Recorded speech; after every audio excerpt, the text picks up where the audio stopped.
guys, I'm Chris. I'm the vocalist of the band. Yada yada yada. This is Jake. One of the newer guitarists that we've had. But he's the second latest member of the band. We also have Brian, who's like the other guitarist, and we have two Nicks. So we have Tunic, Nick on not bass. eunuch, not a eunuch, it's a tunic. Yeah, a tunic. Very good, man. Is there any more? No, that was pretty much it. Too easy. Yeah, I just felt like I Nicks. cut you off a bit then. Sorry. I cut you off No, that's all good. with a stupid joke. Very good joke. They're good, mate. If they make you laugh, they're good.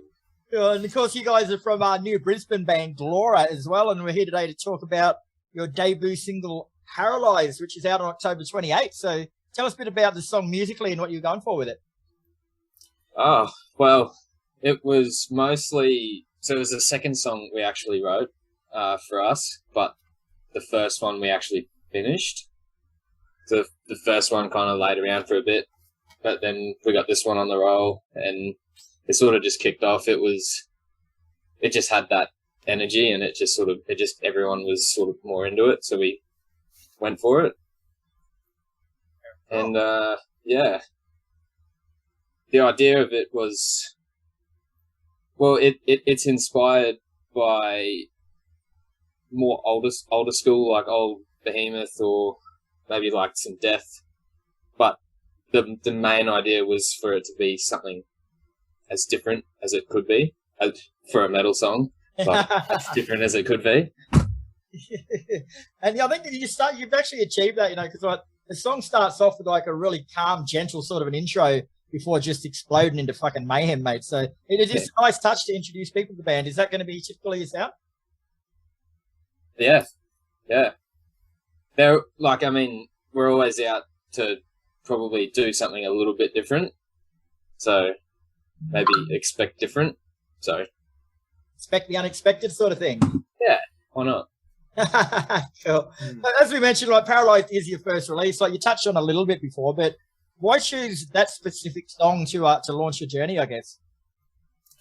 Well, I guess with Paralysed, I guess not only it was the first one we were able to like fully complete and get down in the rehearsal room and stuff, but I felt like, we all felt like that it was probably the right song to introduce ourselves with, as it introduced like enough of the different elements of what we're going to touch on later on. Whether it's like the groove or whether it's like the epic stuff, a lot of the more of the stuff you'll hear later on, like towards the end of the track, with like the ambient effects and stuff. And it's also too with the fact that, considering what the lyrics are based on, moving forward, you'll hear more about like stuff about like with any type of issue, whether it's like mental health or just anything like personal. Just because I feel like out of everything lyrically that could relate with everyone, I guess it's more the personal stuff that could probably hit the people the most. That's just my view on it anyway, but yeah. Well, you wrote it, so you'd bloody know, wouldn't you? Yeah. That's what I like about it. It's very much about like, well, it's about like, a particular problem, but Chris felt it firsthand, and he, in my opinion, does a fucking amazing job at putting that into words. He's done great, I think. Yeah, cool. So as far as actually establishing yourself as a band, this is literally the start of the journey for you guys. Like you only announced the band and announced your social media presence a week ago today. So was it a sort of a planned out marketing and promotional campaign, or did you just sort of go, fuck it, about time we told people? Well, I guess it feels like a new band because we used to be Danse Macabre, and I guess we've had a bit of a lineup change, and there's just been like a lot of the changes that were made since the end of 2019. Not even including COVID. Like we also had like not only Jake and Brian come into the band, but the whole sound I feel in general is just different. And everyone's, I guess, is just on the same page. Like, yeah, like I guess it is pretty technically like a new band in a way. We tried to plan it out, and we have planned it out to a pretty half decent degree. But yeah, it was we're definitely attempting in a way to be able to learn a lot as we kind of go along. Yeah. So that includes like the marketing or not so much the marketing, but like the social media presence and kind of how to do that better. So yeah, it's kind of like half planned and half like, let's just wing it and see how it goes. The best way to be. Yeah. And I reckon there would have been a few ears pricked up before when you said that you used to be Danse Macabre. So someone that was into that band and they come into Glora, is it much of a difference, you reckon? Yeah. Yeah, very different. Our production is much more high-end now. We had Kalen Austin do this single, and he's going to do, I think, a lot of the stuff for us in the future because he's just awesome. Great guy.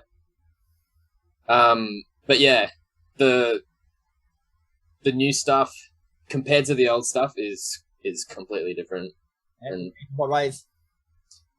Well, so we got the production, but then we've got the more maybe a bit more proggy and mashing up styles a little bit more.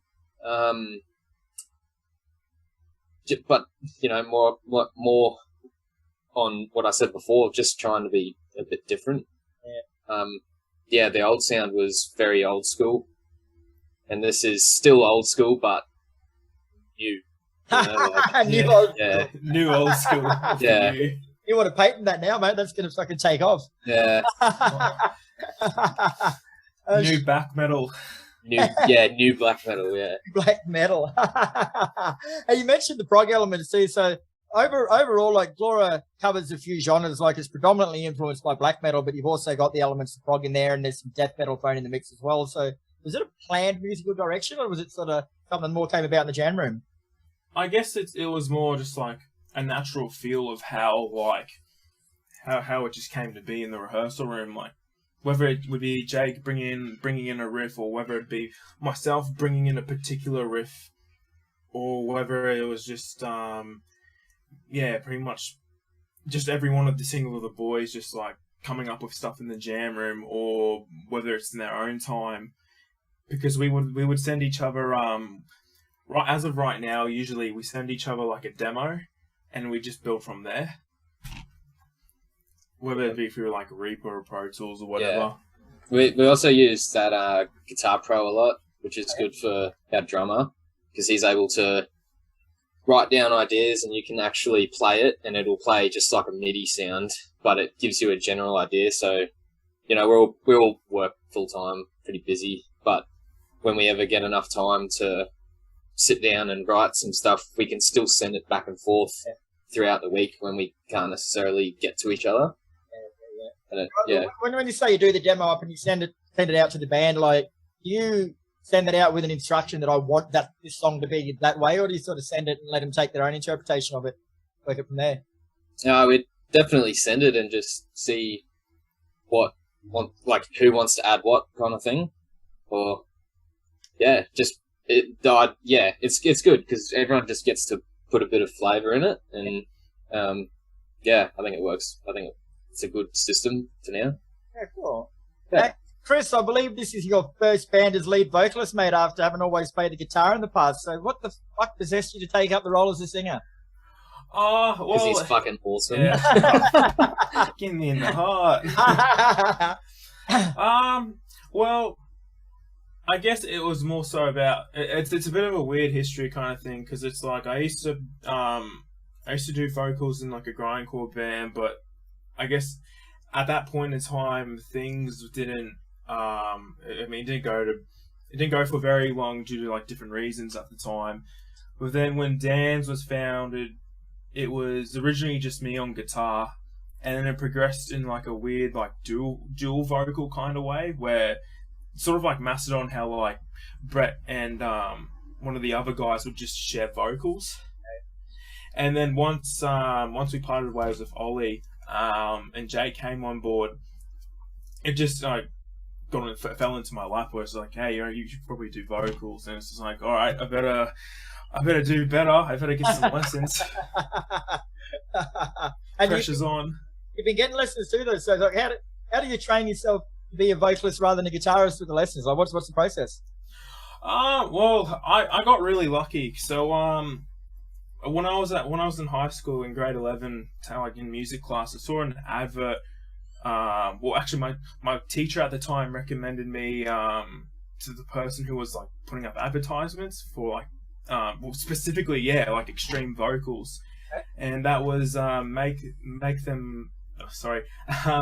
make loud noise.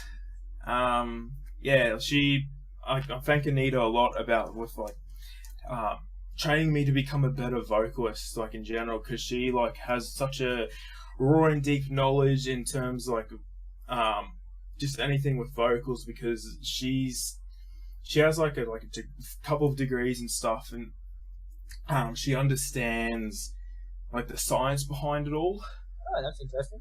Yeah, it's crazy when you like get deep into it. And yeah, and like I got back in touch with her a couple of years ago. Unfortunately, I'm not taking lessons at the moment, but that's just like due to scheduling conflicts and stuff. Oh. And Jake, this is your first band ever. Oh, welcome to hell, bro. Yeah. Why did you decide to put yourself in the hot seat?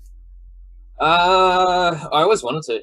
I just, you know what it's like finding good musos to play with. Like, they're fucking unicorns at the moment. True. Yeah, and yeah, and I was keen. I was always, jamming and writing stuff for myself. And I just stumbled across Chris at a party one day, actually. One night, yeah, sorry. And, through a mutual friend. Yeah, and we just got to chatting, and he said, "Oh, our guitarist just left the band," and I was like, "Hell yeah, yes, yeah, like give me a go," and they did. Is the reality easier or harder than the dream? Sorry? Is the reality easier or harder than the dream? Oh, much harder. Yeah, much harder. But it's good. It's good. Like I said, it's all learning. So it'll never be it'll never be at a loss. The experience and all the learning, it's worth something. So sure. Just cop everything and just use that experience. Yeah, that's right. Be a sponge. Yeah. Paralysed is the first song from a planned 5-track EP. So is that a good sonic representation of what the rest are going to be like, or is it going to be like what's the different shit? No, for sure. Like we've got a lot of stuff written, and they're obviously all different, but yeah, it's in the same vein. So if you like that, you'll love the EP. Yeah. You guys are that new of a band too that you haven't even played a live show yet, but I believe you're already planning your first tour for next year. I got all this from the boss, so if it's wrong, get up him. Oh yeah. No, that was our last show were we Danse Macabre? Yeah, we were Danse Macabre were. last show. Wow. Yeah. Tour. Definitely in the plans for next year. It's just a matter of picking the right time frame. Yeah. And I guess like whenever the right opportunity comes along, yeah, we'll be able to. You'll find out in good time. Yeah. You guys just want to talk to me again when you announce it, don't you? You're not going to tell me too much.